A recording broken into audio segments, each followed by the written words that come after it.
إن للمتقين مفازا حدائق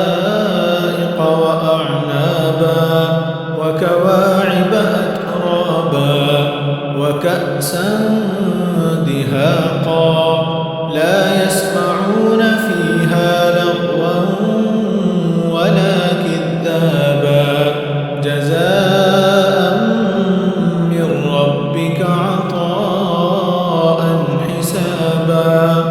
رب السماوات والأرض وما بينهما الرحمن لا يملكون منه خطابا يوم يقوم الروح والملائكة